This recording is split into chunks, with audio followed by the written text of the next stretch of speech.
Hello, welcome to Krafting Kitty. My name is Erin. Things might look weird in here. I'm going to try to play with the lighting in post-production, but we do have a crazy blizzard, storm, winter weather. I don't know what's going on, but my phone is going crazy with alerts. So weather is coming and it's very dark and it's raining right now. But it looks like it's going to change to snow based on all the snow ordinances and blizzard warnings I'm getting. I'm betting tomorrow the kids will not have school. But who knows? Who knows? Today is Tuesday, which means we are tackling it. What are we tackling? My whips, my works in progress that have been long forgotten and left unloved. What am I doing right now? Well, we are working on a sweater for my son Chomps out of the book Stitch and Bitch Nation. Debbie Stoller. I bought this book when it first came out. It's been well used and loved. I'm not even sure if you can see, the cover is delaminating. It's going crazy. And I decided I was going to make my son the Jesse's Flames sweater here. Until I realized, Erin, that's an adult sweater and your son is 5 years old. He is now a few years older and I'm willing to get going on this sweater. I'm making the small size. He's a tall kiddo, but he's so darn skinny. I don't know whose jeans he got. Actually, I do know whose jeans he got. He looks much like my mother-in-law's brothers. That same body type. Very tall and lanky. If you're wondering, Little Miss Bingo is a carbon copy of more of my sister than me at her age. But yeah, she definitely got my side of the bargain. So anyway, I was working on that. I thought I was working on the front panel, and then I saw how much my tension changed. So now we're working on the back panel. And I, in the hubris, the high of success, said, I'm going to finish that back panel for next week. I'm not even half there. I got a lot to go. I did quite a bit of work. I did 3.5, maybe 4 inches from there to up here. But yeah, it's nowhere near done. I basically have to decrease until I have 25 stitches left. I've still got like 60 some stitches. It's crazy. It's okay. It was, like I said, it was the high, the hubris. Ugh, that's okay. I'm going to keep working and it will get done when it gets done.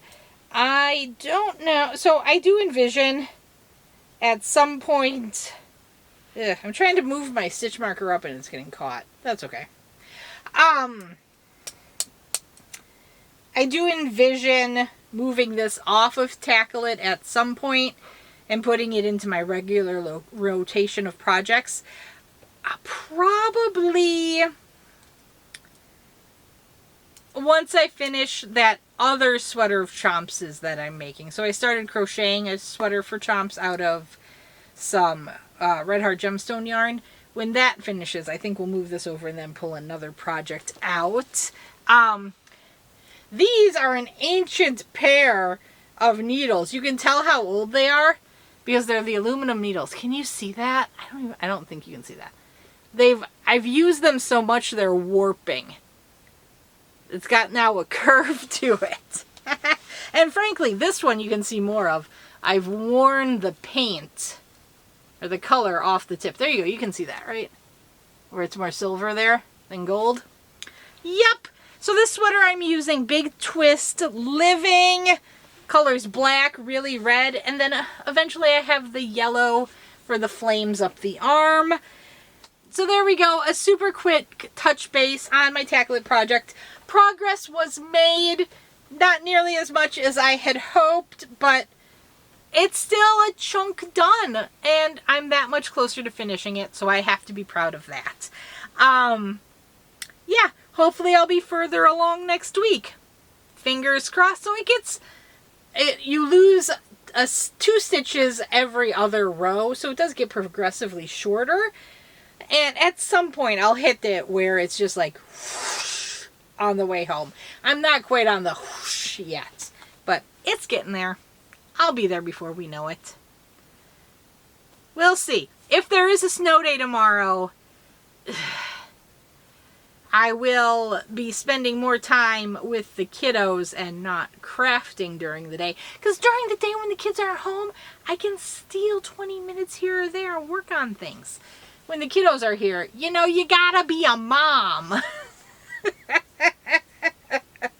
I love the kiddos. I don't mind. Bingo has been super cute and checking cookbooks out of her school library. Who even would have thought an elementary school would have cookbooks in their library? But a couple weeks ago she got a cookie cookbook and we made a cookie out of it. And this time she got a cakes and cupcakes book and we have picked a cake that she wants to make out of it. So we will do that. I had to laugh when she showed me. I looked through the book. I was like, okay, pick whatever you want to make. And she showed me. And it's an angel food cake. And the directions are literally make an angel food box cake mix according to box directions. And then for the frosting, it's get some heavy whipping cream and make whipped cream. Smother it all over the cake. Throw some Hershey syrup on top and some strawberries. I was like, in my head, I said, sure, I can make strawberry shortcake, no problem. But I said, oh, sweetie, we can definitely make that not a problem. To her, baking is still extreme magic. You know, when I first was learning, it was magic. Now it's chemistry. But, which is still kind of magical if you think about it. You know, how does this all work?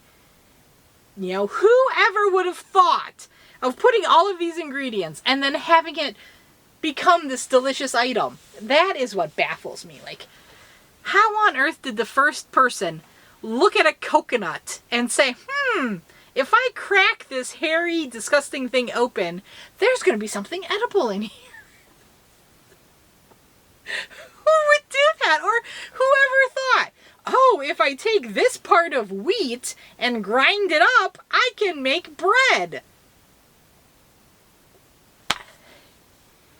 I don't know. It amazes me. I don't know. Okay, I'm going to stop talking now. This was supposed to be short and sweet, and then I blabbered on. Love to you all. Bye-bye.